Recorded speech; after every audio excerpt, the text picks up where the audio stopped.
Hello and happy Monday. This was the first weekend in seems like a month where we didn't have solid activities booked Saturday and Sunday, so it was more restful than normal.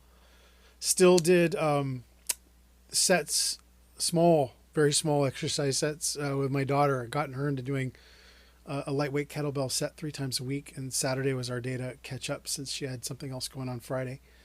And then Sunday, I do a very light kettlebell deadlift set with my wife because I'm getting her into doing some basic strength training to supplement the stuff she does too. And then we do a yoga session after that, a very rudimentary one, but I find getting kind of some of those deep stretches helps with the overall flexibility and carries over to other things as well. This is the first, well, no, this is the second week that I will be fitting in the martial arts class training with my normal lifting schedule.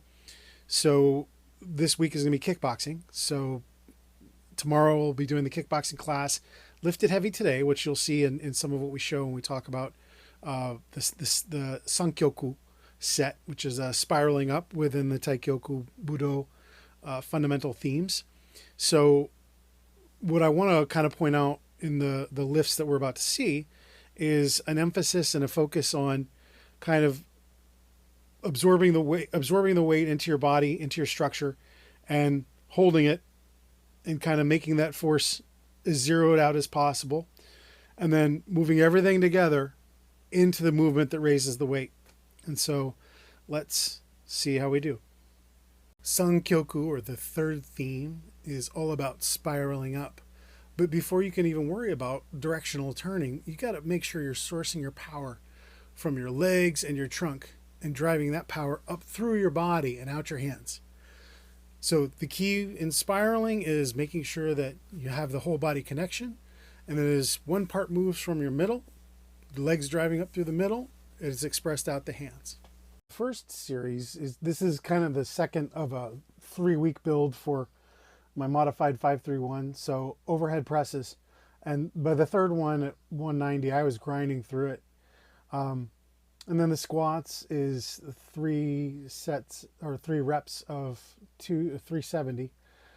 Both are not my max by any means, but boy, today felt like a grind. So, as I was kind of trying to shake it out afterwards, I wanted to start with just some simple breathing and connection work before I kind of actually started to work into the spiraling set.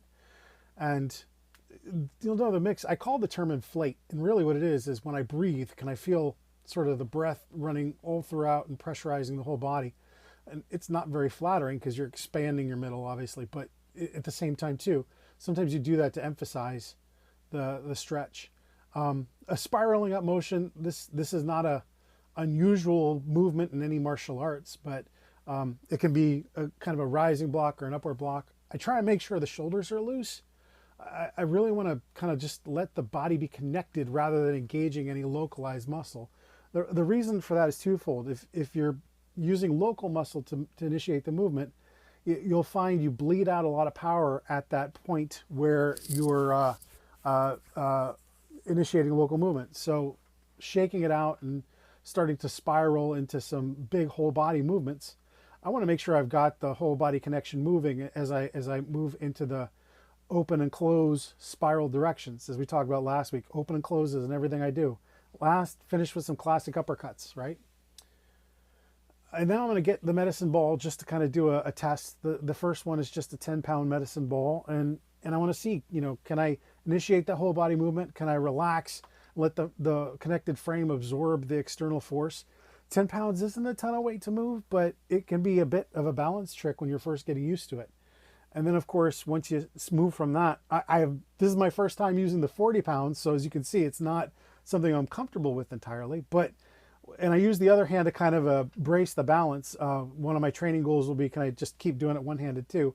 When it's this big a ball, it's harder. I've been able to do it with the 55-pound bell in a similar movement without needing the other hand, but this will take some time to build up to.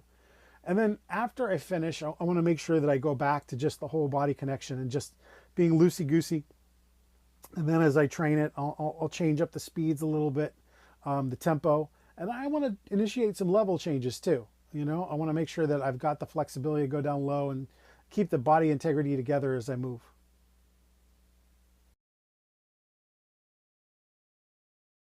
So two things before I forget. The first one is Happy St. Patrick's Day for those that celebrate. We're all a little bit Irish today. That's the rumor. I am technically a little bit Irish too, but boast in the green. The second thing is I know there'll be some questions and comments about the knee sleeves, and I do want to point out I don't use them primarily for the level change work that you see here, and I'll do some other stuff another time where I don't have them on for the same kinds of drills, especially when I'm going to be training fairly back to back two different types of hard sessions like kickboxing will be tomorrow. I'm going to take a little bit more precaution, but when I'm doing typically heavy squats, I'll have the knee sleeves on for that session.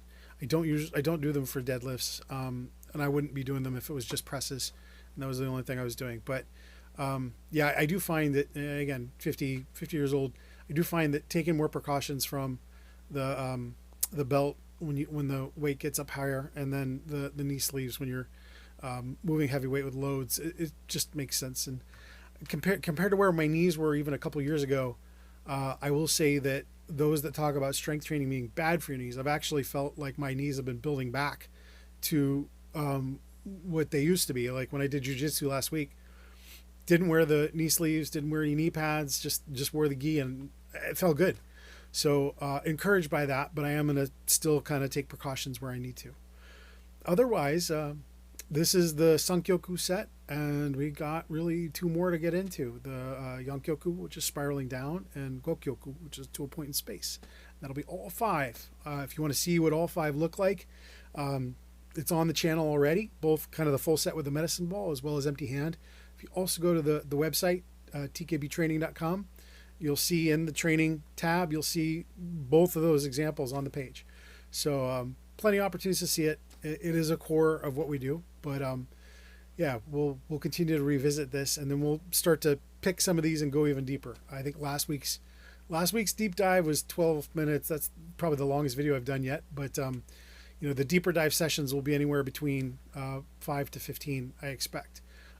Based on your feedback and the stuff that you guys want to see, we can spend more time, but that's kind of where we are right now. A lot of this is helping me sort of organize my thoughts and stay focused on what progression I want to make week to week, and sometimes even month to month as I plan these things out.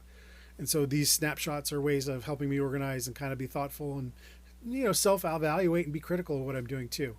We are our own harshest critic, and that should be the case. So, all right, we'll be back probably later in the week to talk about how kickboxing went, and then do our deadlifts. All right, take care.